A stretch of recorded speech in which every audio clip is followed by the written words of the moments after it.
Just when you thought I was out, they pull me back in. Welcome back to Fog Football. Big Brendan Rodgers.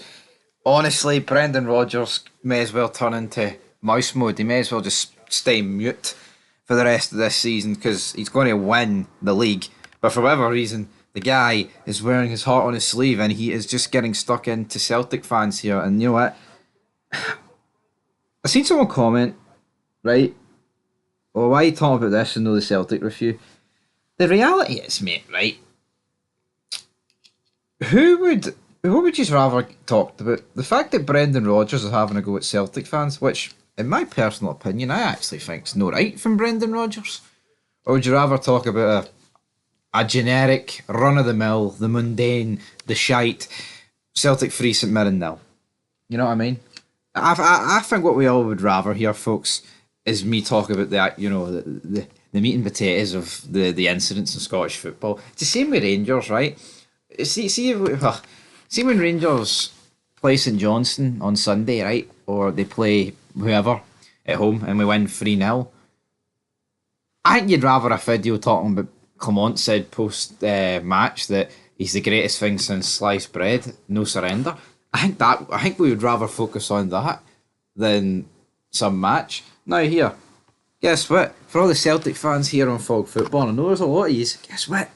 Tomorrow's Wednesday. Celtic Dundee United. There'll be a match review tomorrow. Oh, no need to greet about it. But let's hear what Brendan Rodgers said, because I tell you one thing, he's greeting about it. And now, obviously, to give a bit of backstory here, there is a few Parkhead punters that still haven't forgiven Brendan Rodgers completely. And I think the way he's talking here, he's almost going to lose all that goodwill, isn't he? To be honest. So let's dive into his comments because they're quite funny.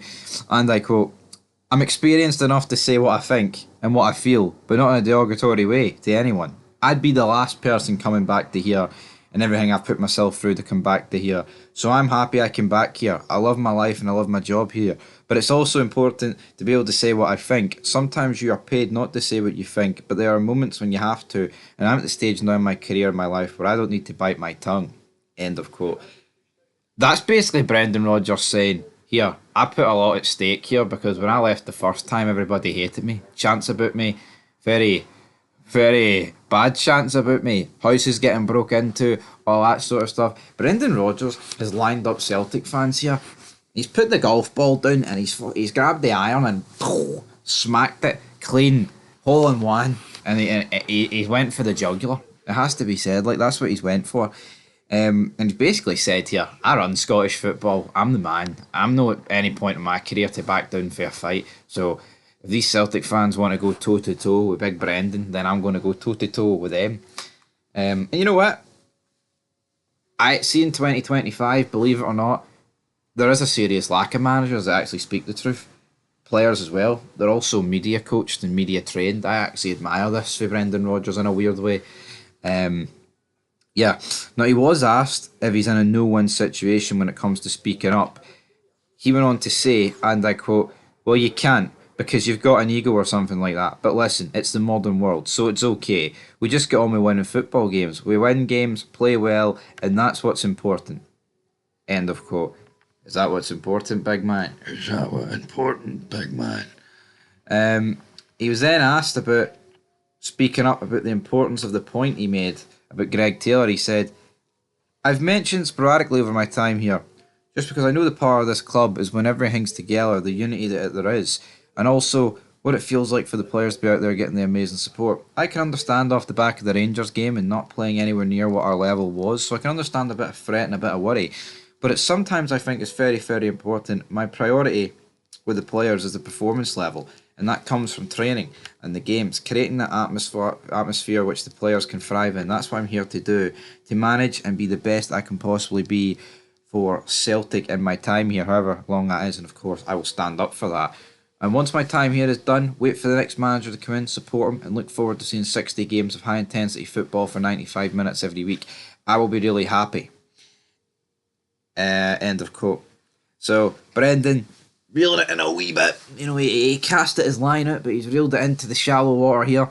He was then asked about Dundee United. He said they're very good. You can see that from where they sit in the league. They're clearly getting results and performances and doing very, very well. They made it very difficult for us up there in difficult conditions, and we couldn't make the breakthrough that day.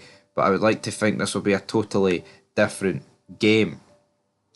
End of quote. So yeah, we'll see how that goes, guys. But Brendan Rodgers calls it Celtic fans again. You know, he's basically alluding to the past, how it was hard, and he came back. He put a lot of things at risk. But I mean, again, I'm still of the illusion that he's overreacted here. You know what I mean? Like, he's honestly, he is more vocal against Celtic fans for chanting Kieran Tierney's name and defending Greg Taylor than he was to the Celtic fans that broke into his house and you know, the chants about him, which to me is just, to me that's insane. Like, I don't get it. Like, surely if you're going to keep quiet, relatively quiet on that stuff, you're not going to make a big deal out of this Kieran Tierney situation.